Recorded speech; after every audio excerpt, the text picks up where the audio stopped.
E o número de casos de dengue não para de aumentar em todo o estado. O boletim da Secretaria Estadual de Saúde, divulgado ontem, aponta que 7 pessoas já morreram vítimas da doença. 7. 34 municípios estão em epidemia. 10 a mais que na semana passada. Olha como a doença está se espalhando rapidamente. A maioria fica aqui na região noroeste. A Brenda Caramás, que está ao vivo com a gente. E uma pergunta que todo mundo se faz, viu, Brenda? Quem pegou dengue está imune, se tratou, já curou a doença, pode voltar a pegar dengue? Boa tarde. Boa tarde, Robson. Boa tarde para quem está acompanhando a gente no Tribuna da Massa. Sim, quem pegou dengue pode pegar dengue de novo. Normalmente, isso não acontece na mesma epidemia. Então, quem pegou recentemente, dificilmente vai pegar por agora. Mas pode sim pegar de novo e pode até pegar um nível mais perigoso, digamos assim, da doença, porque são vários tipos diferentes de dengue. Mas quem pode falar com propriedade sobre isso é o Enéas, que é médico e trabalha na CESA, da Secretaria Estadual então, de Saúde, está aqui em Maringá oferecendo treinamento. E explica pra gente então, se eu já peguei dengue, eu necessariamente vou pegar um tipo mais grave? Então são 4 sorotipos de dengue, são 4 vírus da dengue. Hoje no Paraná está circulando o dengue 1, o 2 e o 4. Atualmente com predomínio do dengue 2. Por muito tempo circulou principalmente o dengue 1, mas hoje quem está predominando é o dengue 2. Então, realmente, quem teve dengue pela primeira vez, tem aquela evolução que vocês já conhecem, né, e evolui para a cura. Caso ele venha ter contato com outro sorotipo, então de 3 a 5% das pessoas, infelizmente, pode ter a forma grave. Isso não significa óbito, né? Se ele for procurar serviço de assistência, ele for conduzido corretamente, ele consegue recuperá-lo, né? A nossa preocupação maior, já que tem outros sorotipos circulando, são os pacientes idosos. Né? Os idosos, principalmente aqueles que têm outras doenças associadas, né? Uma hipertensão, insuficiência cardíaca, renal crônico, porque infelizmente quando essa pessoa contrai dengue, ele descompensa essa patologia de base que ele tem. E muitas vezes acaba morrendo não necessariamente pela dengue, mas pela essa doença que ele já tem consigo. É importante falar sobre essa questão dos idosos, porque das 7 mortes confirmadas, 5 foram confirmadas agora nesse último boletim, e todos esses 5 eram pessoas mais velhas, eram idosos, né? O jovem também, infelizmente, pode ir por um outro mecanismo, imunológico, infelizmente pode acontecer também. Mas o que nós temos observado, o predomínio dos óbitos, infelizmente, são nos idosos que têm essas, não é só por ser idoso, mas que tem uma outra doença associada. Por isso a importância, quem tem o seu familiar idoso, se ele perceber que está diferente, ou, às vezes nem sempre com febre, mas está diferente, leve para assistência. De repente não é dengue, pode ser outra doença junto. Mas perceber que o seu idoso está com alguma dificuldade de saúde, tem que levar para assistência, compete realmente ao médico, ao serviço de saúde, identificar o que está acontecendo com ele. Uma dúvida de muita gente é: por que leva tanto tempo para confirmar se a pessoa morreu por dengue ou não? Às vezes a gente sabe que a pessoa tinha dengue, contraiu a doença e acabou morrendo depois. Só que entre a morte e ser confirmado pela Secretaria de Saúde leva um tempo. Por que isso acontece? Todos esses óbitos que são suspeitos de dengue, ele passa por uma análise. Então tem que esperar chegar ao prontuário do serviço de atendimento. Muitas vezes os pacientes não foram atendidos em só um local, passou por uma unidade básica, daí foi para a UPA, da UPA para o hospital. Então a gente espera recolher o prontuário, o relato médico de todos esses locais. Se foi coletado o exame para laboratório específico, então no caso o LACEN, o LEPAC, tem que esperar o resultado desses exames, né? Então, somando tudo isso, a história clínica dele, a evolução, o resultado de exames quando estão presentes, aí nós podemos dizer se óbito por dengue ou não. Mas a função do comitê de óbito não é só dizer que se morreu por dengue ou não, mas identificar se houve alguma fragilidade no atendimento e procurar orientar a rede de atendimento para que essa fragilidade não seja resolvida. A gente estava falando antes sobre a questão do fumacê. O Robson até falou, né, que está fazendo muita falta. Por que o fumacê não veio ainda? Ele vai ser usado de novo? A população fica bem preocupada de não ver eles passando, né? A caminhonete passando com um veneno. Certo. Então, para que aconteça dengue, é como se fosse um banco com 3 pernas. Se eu quebrar uma das pernas, não tem dengue. O que a gente pode quebrar é a parte do vetor, a parte do mosquito. Então, o mosquito não nasce do nada. Ele tem que ter um criadouro, né? Daí ele se torna adulto. Então, para combater os ovos, é retirar os criadores do ambiente. Para combater a larva, existe larvicida sim, tem aí.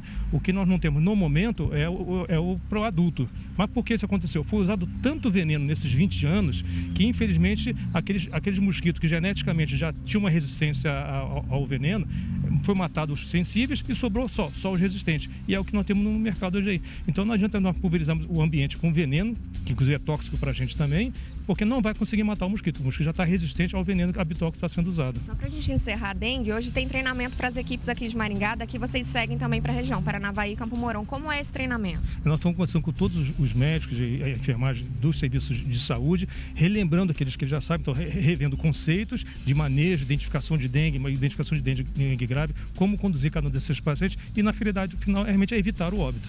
Certo, Robson. Então, sobre dengue, é isso, né? Enquanto o fumacê não vem com um veneno mais potente que mate os mosquitos, a gente tem que seguir fazendo a nossa parte, cuidando de quintal, limpando ali, não deixando água parada em lugar nenhum, né? Brenda, deixa eu aproveitar a presença do doutor aí, médico sanitarista renomado. Vamos explorar ele um pouquinho mais agora para falar de um outro assunto que também está preocupando, porque chegou no Paraná o primeiro caso suspeito.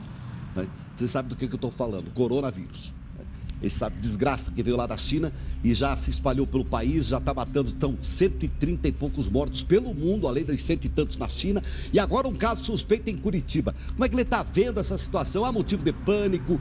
O povo tem realmente que entrar em desespero, tomar alguma medida de proteção ou dá para tratar isso com naturalidade? Por favor, repassa a pergunta para o doutor. Vou perguntar assim, a gente até falou sobre isso no programa ontem, né? Que não tinha caso suspeito aqui no Paraná. Ontem apareceram 2 casos suspeitos de coronavírus aqui no Paraná e as pessoas estão preocupadas. Esses casos já foram descartados. Como é que está essa situação das suspeitas de coronavírus lá em Curitiba? A vigilância está atenta, né, para identificar esses casos que... Hoje o conceito qual que é? Ele tem que ter vindo do local que já tenha caso confirmado e se tiver a clínica compatível, ele entra como definição de caso suspeito. É investigado para se confirma ou se descarta.